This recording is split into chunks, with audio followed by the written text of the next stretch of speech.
Hello and welcome back to Avdhoot academy. मुलांनो, last लेक्चरमध्ये आपण तुमचा 16 चॅप्टर सुरू केला, राईट? Heredity and variation. आणि त्यात आपण DNA, RNA, हेरिडिटी, जेनेटिक्स, परत तुमचे क्रोमोझोम्स, जीन्स या बाबतीत सगळं केलं आहे. आता या सेशनमध्ये आपण मेंडल बाबतीत बघणार आहोत. बेसिकली ग्रेगोर जॉन मेंडल हे एक ऑस्ट्रियन सायंटिस्ट होते ज्यांनी जेनेटिक्समध्ये खूप हेल्प केली आहे आपल्या.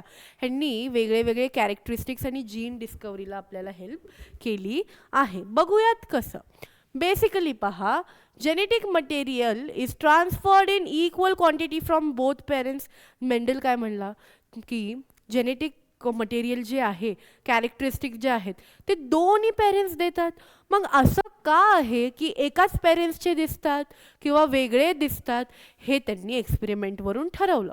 Principles of heredity are based upon this fact. If both the parents make equal contribution to inheritance of characteristic, which characteristic will appear? दोघांचं इक्वल कॉन्ट्रीब्युशन आहे, दोघांकडून जीन्स आलेत, पण अपिअरन्स एकाचंच का? आणि all Mendel's experiment were based on visible characteristic of pea plant. त्यांनी आता हे चेक करायला की का एकच दिसतं. पी प्लांट घेतलं, पी म्हणजे तुमचा वटाणा, वटाण्याचं झाड, आणि त्याचं नाव आहे सायंटिफिक पायसम सॅटिवम. आणि असे त्याचे एक चार्ट काढला की जर तुम्ही पी प्लांट घेताल त्याच्यात तुम्हाला दोन प्रकारचे सीड्स दिसणार आहेत. सगळ्यांचे दोन व्हेरायटी दिसणार आहे. एक असणार आहे राऊंड टमटमीत शेप, दुसरा असणार आहे व्रिंकल, थोडा मुरझवलेला. म्हणजे मोस्ट ऑफ द प्लांटमध्ये कुठला दिसतो? राऊंड, म्हणजे तो डॉमिनंट आहे, तो जास्त दाखवतो. पी प्लांटमध्ये दोन व्हेरायटी असणार आहे. एक असणार आहे व्रिंकल्ड जीन्स, व्रिंकल्ड सीड, एक असणार आहे round. Colour yellow and green, green recessive आहे. Flower purple and white. Shape of pod inflated constricted, inflated आणि कन्स्ट्रिक्टेड. कलर ग्रीन आणि येलो. पोझिशन पहा फ्लावरचे, ॲक्झिलरी, टर्मिनल. हाईट, शॉर्ट आणि ड्राफ्ट. असे त्यांनी कॅरेक्टर्स आखून घेतले की थोडे असे कॅरेक्टरिस्टिक्स आहेत आणि त्याला ऑल्टरनेटिव्ह असे कॅरेक्टरिस्टिक आहेत. जे जास्त दिसणारे त्याला त्यांनी म्हणलं डॉमिनंट कॅरेक्टरिस्टिक. जे जास्त नाही दिसणारे, कमी अमाऊंटमध्ये दिसणारे, दॅट इज रेसेसिव्ह. म्हणजे पी प्लांटमध्ये जर सीड आहे त्याचा शेप डॉमिनंट आहे का रेसेसिव्ह आहे? डॉमिनंट आहे. कलर काय आहे? येलो डॉमिनंट आहे की रेसेसिव्ह आहे? येलो इज डॉमिनंट, रेसेसिव्ह आहे ग्रीन. असे त्यांनी कॅरेक्टरिस्टिक काढले आणि त्यांनी सुरू केला एक experiment called monohybrid cross. Monohybrid क्रॉसमध्ये कॅरेक्टरिस्टिक आपण पाहूयात. For example tallness. Tallness monohybrid क्रॉसमध्ये एकच कॅरेक्टरिस्टिक तो घेणार, पी प्लांट घेणार, आणि त्याच्यात एकच कॅरेक्टरिस्टिक ज्याच्यात दोन वेगळे वेगळे आहेत की टॉलनेस. एक असणारे शॉर्ट हाईट, एक असणारे टॉल हाईट. सो एक कॅरेक्टरिस्टिक आहे फक्त टॉलनेस. त्यांनी colour, shape of the pod, फ्लावरचा पोझिशन घेतला का? नाही, फक्त हाईट घेतला.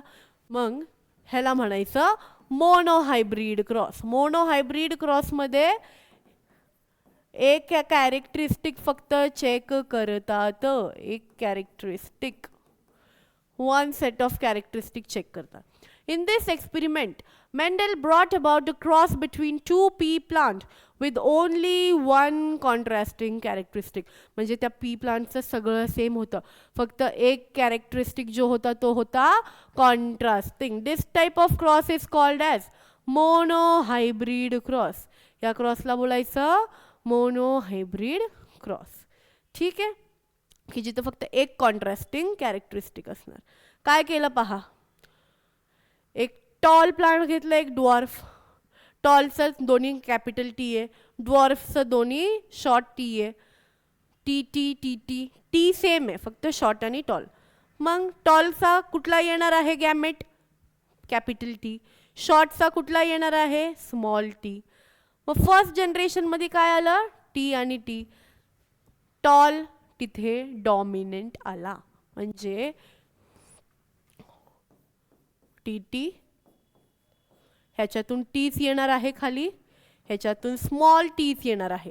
आणि ह्यांचा क्रॉस केला, ह्यांचं मेटिंग केलं, आणि मेटिंग केल्याने आलं टी टी. ह्याच्यात डॉमिनंट कुठला आहे?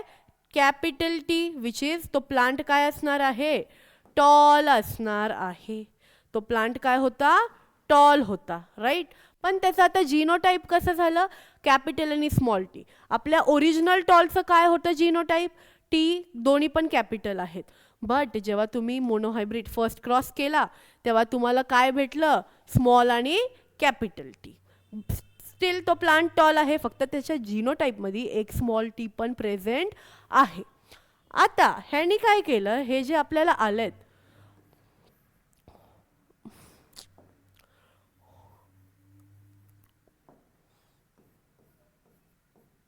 आता ह्यांच्यात काय केलं त्यांनी, क्रॉस केला. ह्यांच्यात केला क्रॉस, सी. आता ह्याच्यातून काय येणार आहे, टी टी टी टी. आता ह्यांना टाकलं अशा ह्याच्यात फिमेल गॅमेट टी टी. म्हणजे मी हे जे इथे अरेंज केलंय हे असं अरेंज न करता त्यांनी काय केलं,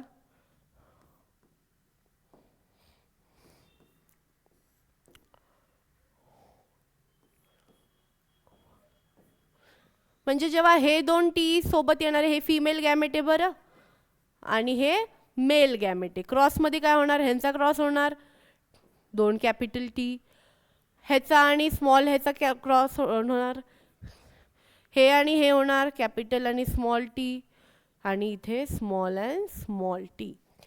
मग आता मला सांगा ह्याच्यातलं कुठलं टॉल आणि कुठलं शॉर्ट झालं, दोन्ही कॅपिटल टीनी काय भेटला, टॉल.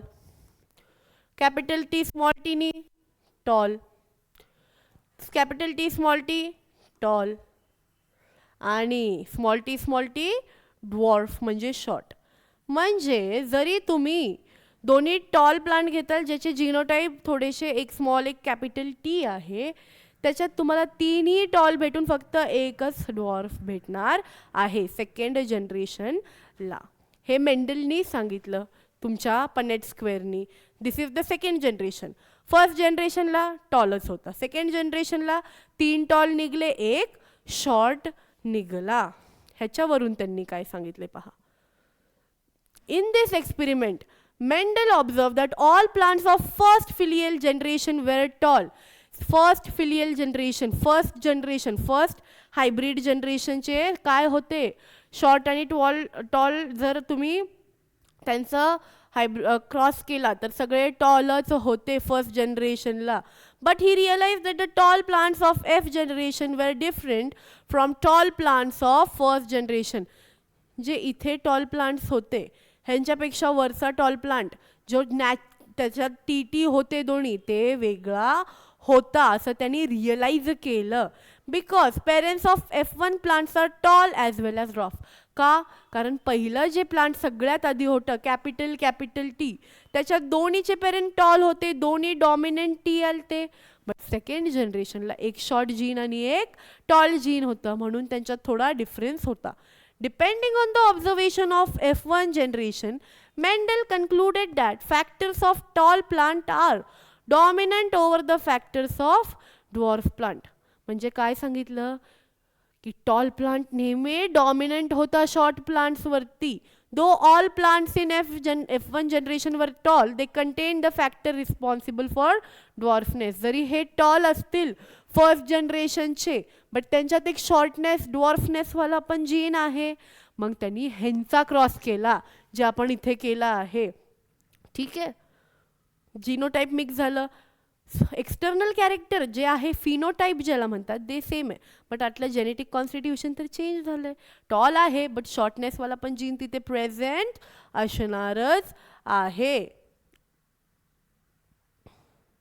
मग त्यांनी काय केलं, सेकंड फिलियल जनरेशनमध्ये कॅपिटल टी स्मॉल टी ह्यांचा क्रॉस केला.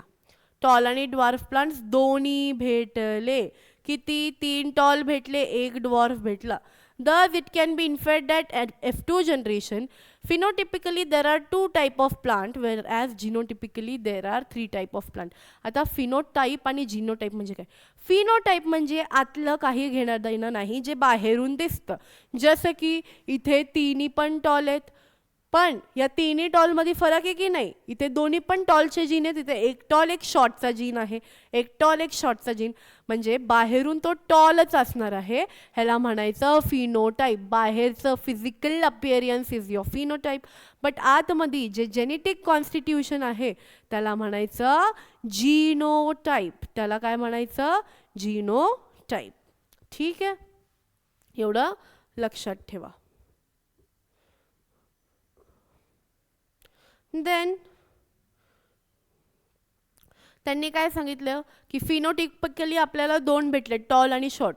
पण जीनोटिपिकली म्हणजे जे जेनेटिक कॉन्स्टिट्यूशन आहे, इथे दोन कॅपिटल टी आहेत, इथं कॅपिटल स्मॉल टी मिक्स आणि इथं फक्त स्मॉल टी, म्हणजे तीन वेगळ्या व्हेरायटीज आहेत जेनेटिकली.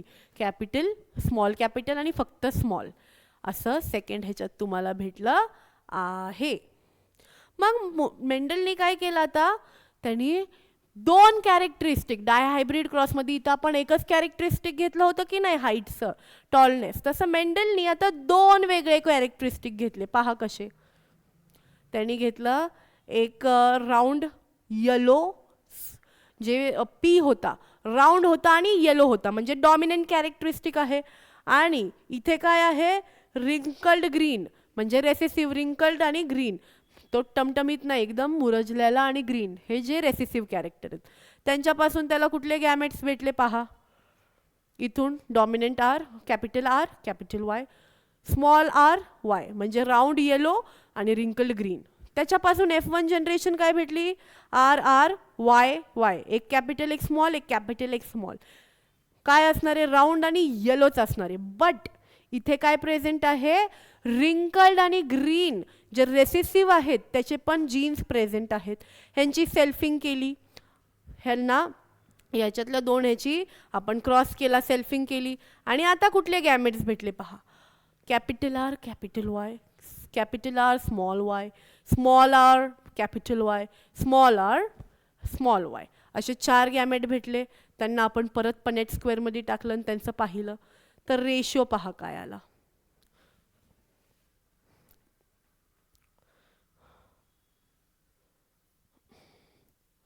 तर इथे आपल्याला पहा, इथे काय भेटतंय? रेशिओ. कुठे गेला तुमचा रेशिओचा बोर्ड? मोजायचा आहे आपल्याला. किती कॅपिटल आर कॅपिटल वाय भेटला? एक, आणि ठीक आहे एकच भेटलाय आपल्याला. मग बाकीच्या ह्याच्यात ऑल्टरनेट्स आलेत. मग हा कसा असणार आहे? Round yellow. हा पण कसा असणार आहे? Round yellow. हा कसा असणार आहे? Round yellow. हा पण असणार आहे राऊंड येलो. बट आता हा कसा आहे? Round yellow. हा कसा आहे? राऊंड आणि ग्रीन. हा कसा आहे? राऊंड आणि येलो. हा कसा असणार आहे? राऊंड आणि ग्रीन. असे वेगळे वेगळे व्हेरायटीज आपण डायहायब्रिड क्रॉसमध्ये भेटले आहे. आता ह्याच्यावरून त्यांनी कन्क्लुजन काय लावलं? Based on the conclusion from monohybrid cross, Mendel expected that F2 generation of dihybrid cross plant would produce round yellow seed. He was proved right. म्हणजे वेगळे गॅमेट्स आहेत. ह्यांनी काय सांगितलं की जर त्यांच्याकडं एक डॉमिनंट गॅमेट आहेत, डॉमिनंट एक्सप्रेस होत आहेत, बट त्यांची सेल्फिंग केली, त्यांना सारखं त्याच जनरेशनला आपण जर त्यांची क्रॉस मेटिंग केली तर कुठे ना कुठे तो शॉर्ट जो रेसेसिव्ह जीन आहे तो कधी ना कधी शो करणार आहे. आणि आपला रेसेसिव्ह जीन कुठला होता? ग्रीन अँड तुमचा रिंकल्ड. आणि त्याला काय पाहिजे होता? राऊंड येलो सीड तर भेटला, बट ग्रीन आणि रिंकल्ड सुद्धा कुठे ना कुठे भेटणार आहे. ठीक आहे. Though the genotype of this plant was RRYY, their phenotype was like the parents producing round yellow seed, because yellow color is dominant over green and round shape is dominant over wrinkle. Due to the combination of two different characteristics in F1 generation, the plants are called dihybrid. ह्याच्यात दोन characteristic घेतल्यामुळे ह्यांना डायहायब्रिड plant बोललं गेलंय. ह्याला check करायचं होतं मेंडलला की जर सारखं सेल्फिंग आणि क्रॉस ब्रीडिंग केलं तर आपल्याला पुढे जाऊन जसे एक डॉमिनंट एक रेसेसिव्ह दोन्ही कॅरेक्टर दिसणार आहेत की नाही. ठीक आहे. हे दोन होते तुमचे मेंडलचे एक्सपेरिमेंट, मोनोहायब्रिड क्रॉस आणि डायहायब्रिड क्रॉस. आय होप हे कळलं असेल. गो थ्रू द टेक्स्टबुक आणि जे आपण आता व्हिडिओमध्ये पाहिलं, please go through that. Next ह्याच्यात आपण चॅप्टर कंप्लीट करूया with the genetic disorder. Thank you.